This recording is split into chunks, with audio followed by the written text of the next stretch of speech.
Club de fin ce samedi à Coupella du mois du patrimoine à burkinabé. La deuxième édition se referme par des excursions, conférences publiques, ateliers, expositions. La journée de clôture consacre également à la commémoration de la Journée mondiale des musées, célébrée par la communauté internationale. Le compte-rendu de Sié d'Hilarien Yen et Issia Kanana. Des Burkinabés qui renouent avec leurs racines, leur histoire, leurs coutumes et leurs valeurs communes. La deuxième édition du mois du patrimoine burkinabé aura ainsi tenu le pari de faire découvrir des sites patrimoniaux tout aussi riches que diversifiés à travers le pays. Un mois marqué par des expositions, des conférences et des excursions touristiques. Au cours de ce mois, nous avons eu la chance au Musée national d'accueillir le capitaine Ibrahim Traoré, chef de l'État. Et c'est une première pour nous, hommes et femmes du musée. Nous sommes très heureux et fiers de ce pas que le président a fait au sein du musée national. Parce que quand le président fait le pas, tous les Burkinabés se sentent aussi heureux d'aller visiter les musées. Les Burkinabés ont véritablement répondu à l'appel qui a été lancé de pouvoir donc repartir à la découverte de nos sites patrimoniaux et surtout d'aller à la découverte de qui nous sommes, de nos identités, de nos valeurs. Et je pense que c'est en cela que nous nourrissons des sentiments de satisfaction au moment où se clôture cette deuxième édition du mois du patrimoine.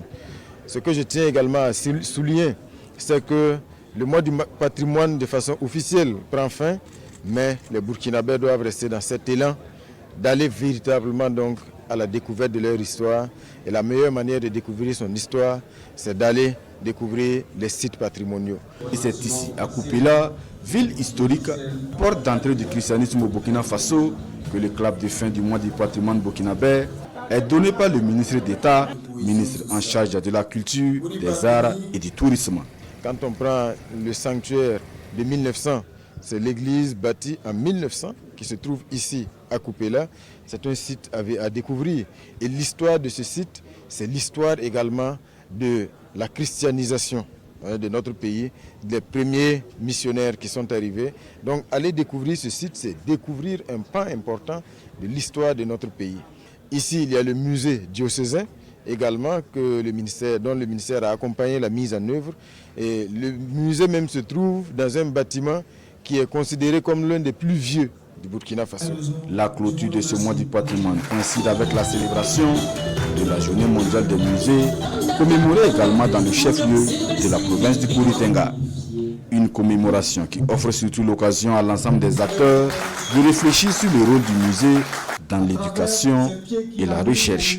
Les musées constituent un espace par excellence où on peut aller découvrir des objets uniques, témoins de notre histoire, témoins de notre passé, de nos valeurs, mais aussi qui peuvent nous inspirer sur ce que nous voulons être demain. Le thème de cette année d'ailleurs est évocateur, éducation et recherche, musée, éducation et recherche. Ça veut dire que le musée, c'est vraiment un espace d'éducation, c'est un espace d'apprentissage, mais c'est aussi un espace de recherche. Et ça montre à quel point donc ces sites-là sont des sites extrêmement riches. Des sites extrêmement riches au lieu de la mémoire de toute une société. Des musées qui s'ouvrent davantage au monde à travers ce logiciel de gestion. Un portail virtuel qui regroupe tous les objets dans les différents musées du Burkina Faso.